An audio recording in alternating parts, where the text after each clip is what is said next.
কে যাবে শেষ চারে। বাঁচা মরার এক লড়াইয়ে যেন মাঠে নামতে চলেছে চেন্নাই সুপার কিংস এবং রয়্যাল চ্যালেঞ্জার্স বেঙ্গালুরু। দর্শকরা কাকে বেছে নিবে, মহেন্দ্র সিং ধোনির চেন্নাই নাকি বিরাট কোহলির আরসিবি? প্রিয় দর্শক, আপনি কাকে সাপোর্ট করেন তা অবশ্যই আমাদের জানাবেন। তবে তার আগে কঠিন সমীকরণের মুখে দাঁড়িয়ে আছে আরসিবি, সেটাই আপনাদের মাঝে আজ তুলে ধরতে চাই। নিজেদের সর্বশেষ 5 ম্যাচের মধ্যে সবকটিতেই জিতেছে রয়্যাল চ্যালেঞ্জার্স বেঙ্গালুরু। বিরাট কোহলিদের এমন ধারাবাহিক জয় জমিয়ে তুলেছে আইপিএল এর পয়েন্ট টেবিলের লড়াই। একই সঙ্গে তারা টিকে আছে প্লে অফের দৌড়ে। তাই আজ একমাত্র দল হিসেবে কে যাবে সুপার 4-এ সেটাই দেখার অপেক্ষা।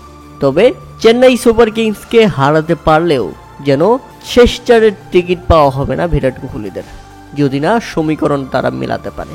জয়ের পরেও যে তারা কঠিন সমীকরণের সামনে দাঁড়িয়ে। প্রিয় দর্শক, আমরা যদি পয়েন্ট টেবিল দেখি তাহলে দেখতে পাবেন ইতিমধ্যে 3 দলের কোয়ালিফাই নিশ্চিত হয়ে গেছে। 14 পয়েন্ট নিয়ে চেন্নাই সুপার কিংস আছেন 4 নম্বরে, আর অপরদিকে 12 পয়েন্ট নিয়ে 7 নম্বরে রয়েছে আরসিবি।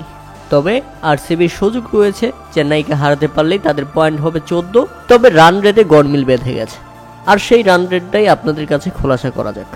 রান রেটের হিসেবে চেন্নাই সুপার কিংসে পেছিয়ে ফেলতে হলে আগে যদি আরসিবি ব্যাটিং করে তাহলে চেন্নাই সুপার কিংসকে কমপক্ষে 18 রানে পিছিয়ে রাখতে হবে, অর্থাৎ আরসিবির 18 রানের জয় তুলে নিতে হবে। প্রথমে ব্যাটিং করে আরসিবি যদি 200 রান দক্ষতার করায়, চেন্নাই সুপার কিংসকে 182 রানের মধ্যে অল আউট করে দিতে হবে।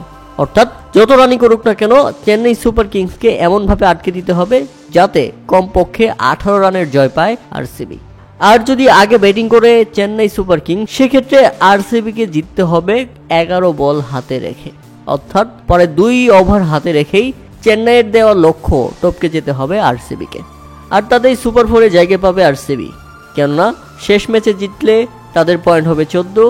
রান রেটের হিসেবে দুজনের ভাগ্য নির্ধারণ করা হবে চেন্নাই সুপার কিংস এবং আরসিবির মধ্যে। আর যদি আরসিবি সমীকরণ অনুযায়ী জিততে না পারে, সেক্ষেত্রে চেন্নাই সুপার কিংস হারলেও তাদের কোয়ালিফাই নিশ্চিত হয়ে যাবে।